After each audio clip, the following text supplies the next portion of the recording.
let me be the first to tell you, I read Corrie Ten Boom's The Hiding Place completely wrong.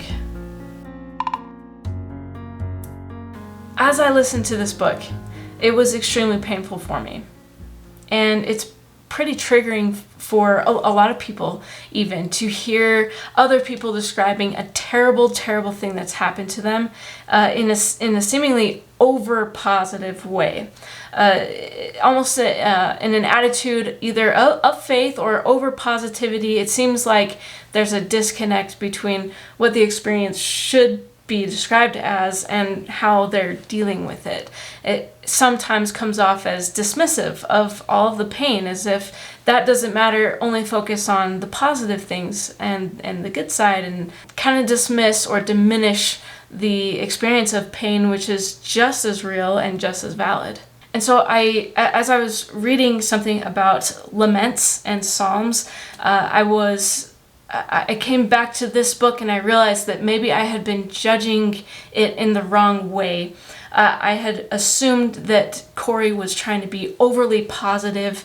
And of course, I'm not sure this is my own literary analysis, but this is something that I read from the book Alma 1 through 29, A Brief Theological Introduction by my friend Kylie Nielsen Turley. So listen to what she says. Trauma memories are scattered yet often vivid. They can terrorize not only with their content, but also with their unordered and possibly unknown depth and breadth. Someone facing fragmented hurt can feel safe with laments, rules, structure, and guaranteed ending. No matter what negative emotion begins a lament, the psalm ends in praise. That got me thinking, maybe this is kind of a psalm in a sense, or maybe I should treat it as a psalm and not just like some of the things that we see where it's just fake and it's all for show, because I don't think that's what Corrie's intention was at all. I don't think she was trying to hide the painful aspects of what she experienced, and I don't think that the positive attitude should be dismissed. And that's a lot coming from me, because I often tend to do that. And this has gotten me thinking that I need to check myself in my opinions and my judgments. The way that we frame our own stories ourselves, the stories we tell ourselves in our own mind as we're narrating the day even, that makes a huge difference in how we are processing the things that we're experiencing. We can take one event and we can look at it in so many different perspectives, and it can change how we feel about the event, how we feel about ourselves, how we see our growth or see our weaknesses. And so the frame that you choose helps you process that event. The event it just happened. There are good things about it, there's bad things about it, but how it affects you depends on how you frame it. So when I have gone back, I've noticed that it seems like the true theme of the book is love. Love of oneself, love of one's family, love of one's enemies, and love of one's God. So some of the case studies that Corrie presents to us as kind of part of this exploration of what love is comes from the contrast of what she assumes somebody should be receiving as far as mercy or pity, and what a family member's actual intended audience was. So let me explain what that means. There was an instance where in Holland, Corrie and her father were watching Jews get loaded into a truck, and Corrie says, "Those poor people." And obviously she means the Jews, and that's what we would assume that's what that means. And her father says it's the exact same thing, "Those poor people." But when she looks, she notices that her father is actually referring to the Germans, because he's watching them form into ranks. And so that's a little bit jarring. So you're like, why is he saying the Germans? Like, why is he giving pity to them? They're the enemy here. They're the ones doing evil and taking innocent people to hell, to the hells of the concentration camp. So what gives there. And there's another, well, there's many instances of this, but there's another time in the concentration camp where Corrie and her sister are talking about a vision that her sister has about a house and a program that they can create together to help people recover from the concentration camps. And that's incredible, just in the fact that they're even thinking about helping people recover while they're still in the concentration camp. But Corrie notices again that Corrie is thinking about the Jews recovering from the concentration camps. But the more that her sister Betsy is talking about this program or this vision of what they could do later, it's for the Germans to recover from the concentration camp. And that love of the enemy is moving, because the enemies don't deserve healing, but they need it just as much as the victims do. And of course, they're not ignoring the victims, and of course the victims need support and help and healing. But somehow her family members are looking at a way to love their enemies, the ones who deserve nothing, absolutely nothing. They deserve punishment for their crimes, for their evil. But they're saying they deserve healing and help. And in my opinion, that's really what Christ's biggest, most vast teaching was, is that everybody needs healing, and honestly, nobody deserves healing, but that's what he offers us anyway. So that's how this book starts to become transformational, is to see these real people start to apply love and connect to love. And I think that one of the things that really drives it home is that the love really isn't about whoever is experiencing the love or is giving the love. Let's look at one other case study that Corrie gives us. And this one definitely connects with me a lot because of my experience with MS and feeling like everything was stolen from me when I had the MS attack.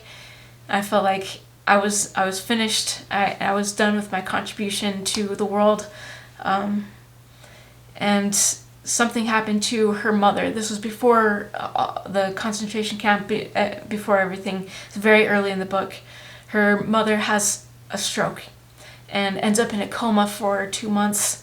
And then she does recover, but her body is no longer anything like what it used to be. Very much crippled. And she can only say 3 words: yes, no, and Corrie. And so she calls everybody Corrie. This is what Corrie says as she is watching her mother go through this. Watching her during the 3 years of her paralysis, I made another discovery about love. Mama's love had always been the kind that acted itself out with soup, pot, and sewing basket. Now that these things were taken away, the love seemed as whole as before. She sat in her chair at the window and loved us. She loved the people she saw in the street and beyond. Her love took in the city, the land of Holland, the world. And so I learned that love is larger than the walls which shut it in. And as I've been thinking about this idea that the love was greater than what she could even fit inside of her, the walls which shut it in, it's almost as if to say the love is non-corporeal, right? It's not about, what fits inside my skin. And I'm almost wondering if what really love is connection, literally connection. We connect to love. Love permeates and exists almost independent of us. We can connect to it Sometimes it's hard to feel, sometimes we don't feel it at all, but that doesn't mean it's not there. It's interesting to see this example of a woman who has lost the ability to show love, to do love. She can't do what she used to. She can't, bring you a meal and do service, and she can't even speak to you. And yet somehow everybody around her still feels the love. And that's why from listening to this kind of case study scenarios that she's presenting in her book, I'm almost convinced that maybe love really is outside of us. The source is not in us. We experience love, we give love, we participate in love, but it never has come from us. We connect to love. And when we connect to each other, that is love. And that is something that resonates deeply with me and has moved me as I've been looking back at these things that I've learned from this book. So there is one more case study I want to present to you from this book that she gives us, and I like it for another reason, in addition to all of the reasons, of course, that have preceded this. I appreciate the fact that this is kind of subtle, and yet it's very I feel important because I have a lot of friends, and I used to be myself in the situation where it seems like you are destined to be alone for your life. You're never going to have companionship. There's so many people that approach single adults and as if they're second-class citizens, or they're doing something wrong, and they gotta do this and this and this to fix themselves so that they'll have a companionship or a relationship, and that really, really bothers me, and it's very painful to experience as a single person. So I really appreciate this little snippet, this little story, and it actually is very powerful after having read the book and knowing what the foreshadowing is at play here in her description. It's really powerful to see this in retrospect. So this is what happens after Corrie has been hoping for a relationship with this guy, Carl. So she's devastated, of course, because she was hoping for a relationship and it wasn't gonna ever happen. So she's gone up to her room and she hears her father's footsteps coming up the stairs to see her. Suddenly, I was afraid of what Father would say. Afraid he would say, "There'll be someone else soon," and that forever afterward, the sound truth would lie between us. For in some deep part of me, I knew already that there would not soon, nor ever be, anyone else. He did not say the false, idle words. "Corrie," he began instead, "do you know what hurts so very much? It's love. Love is the strongest force in the world. And when it is blocked, that means pain. There are two things we can do when this happens. We can kill the love so that it stops hurting. But then, of course, part of us dies too. Or, Corrie, we can ask God to open up another route for that love to travel. Whenever we cannot love in the old human way, Corrie, God can give us the perfect way." This was a revolutionary case study for me. This is a beautiful experience to have a father not go into fix-it mode, not go into, "Oh, I know what I'm doing and here's all my advice." Instead, he practices empathy, and he's okay with working through it. And then he goes in and gives Corrie something that she'll be exploring for the rest of her life, the rest of this book. Certainly, this is one of the first experiences or case studies that we see from this exploration of love. It's interesting that love is invariably connected with pain, and it's in part because when the love is severed, or like her father says, when the love is blocked, when that relationship suffers, we suffer. It is literal pain. It is actual physical pain that we feel. And it's important to accept that and to validate that. And that's what I loved. When I heard that the first time, I just stopped and I wanted to listen to it again, because this really is what we need to do for our friends, those who are hurting, is validate their pain, not try to make it go away or pretend it isn't there. It's okay to sit in the pain with somebody. And I do like how he approached giving this advice about what love is and the two options there are, because you can choose to kill your love, and it will kill part of you. And I don't think it's worth it. And the only real solution he gives is to connect with God and let him take care of the love. Take what you're trying to contribute as love, and let him send it where it needs to go. Let him connect it. Like, he makes the connections. And I just think that's a beautiful concept. I read The Hiding Place totally wrong. I was projecting my own anger, my own experiences, my own faith crisis onto what I was hearing, and it muddled the story for me. But then again, isn't that really what stories are all about? It is taking us into something that we have not experienced ourselves literally, and allows us to then process what is happening.